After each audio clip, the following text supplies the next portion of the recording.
La posguerra. La posguerra es el periodo en el que se analizan todas las situaciones que se suscitaron durante la guerra. La Guerra Fría. Se llama así al periodo de enfrentamiento ideológico entre los bloques oriental y occidental, sin llegar a la guerra generalizada. Este siguió la Guerra Mundial y se caracterizó por grandes tensiones mundiales.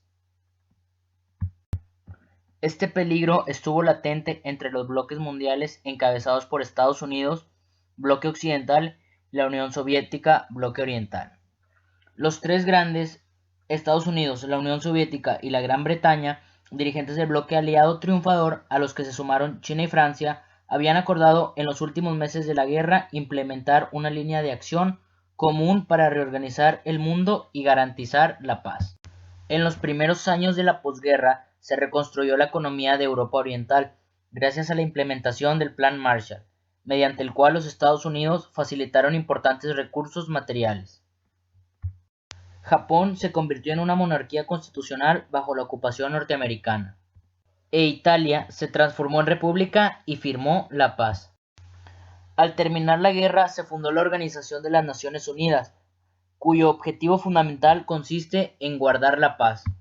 La Organización de las Naciones Unidas tiene como principios defender los derechos humanos y conservar la paz y la seguridad.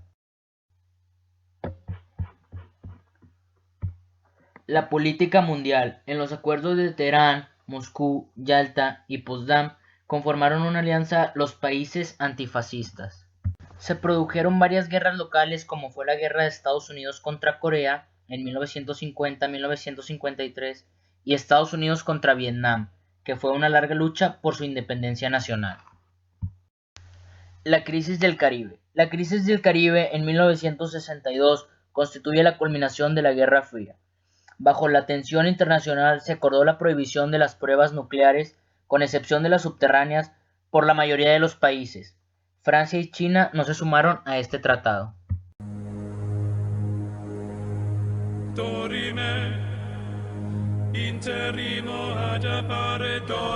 El tercer mundo. El tercer mundo forma parte de los países subdesarrollados de economía, atrasados en la industria y que están en miseria.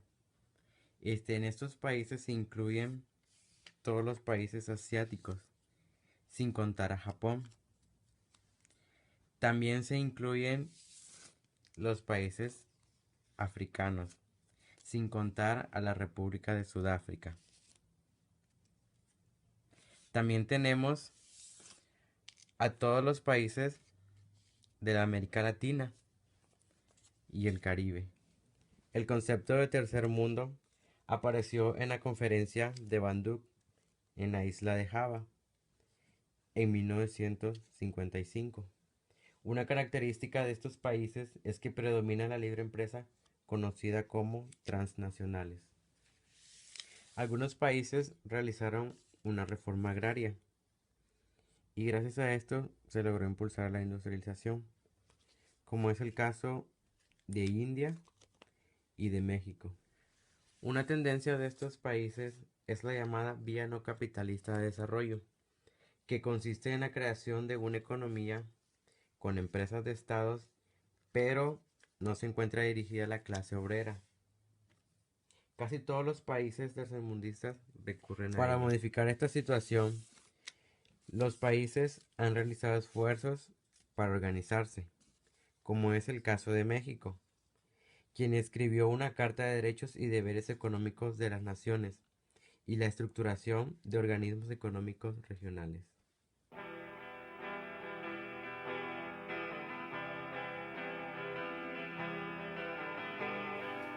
El surgimiento de las nuevas naciones. La liberación de las colonias. Así África se descolonizó después de la Segunda Guerra Mundial.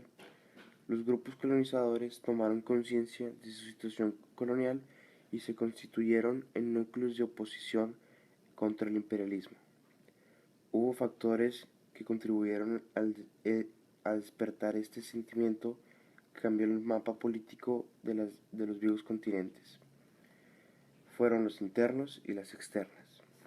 Las internas son la asimilación por los aborígenes de la civilización occidental que los capacitó en mayor o menor grado para regirse por sí mismos, la explotación económica ejercida por las metrópolis, el racismo acentuado en países de clima templado donde los europeos deciden establecerse, sobre todo en el continente africano,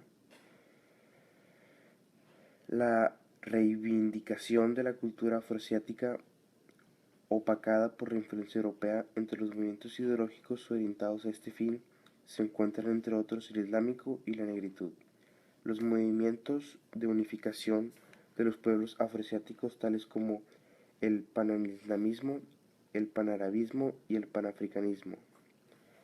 Los factores de carácter externo fueron la proclamación del derecho de autodeterminación de los pueblos formulada en la Carta del Atlántico, la decadencia de los imperios coloniales. La Segunda Guerra Mundial concluyó con el triunfo de dos potencias no coloniales, los Estados Unidos y la URSS, que favorecieron de una manera u otra los movimientos nacionalistas. La creación de China popular en 1949 con el triunfo de la Revolución Socialista dirigida por Mao Zedong. La actuación de la ONU, aunque el problema colonial no se resolvió en este organismo, fue en muchos casos el escenario donde dichos problemas se plantearon ante la opinión mundial.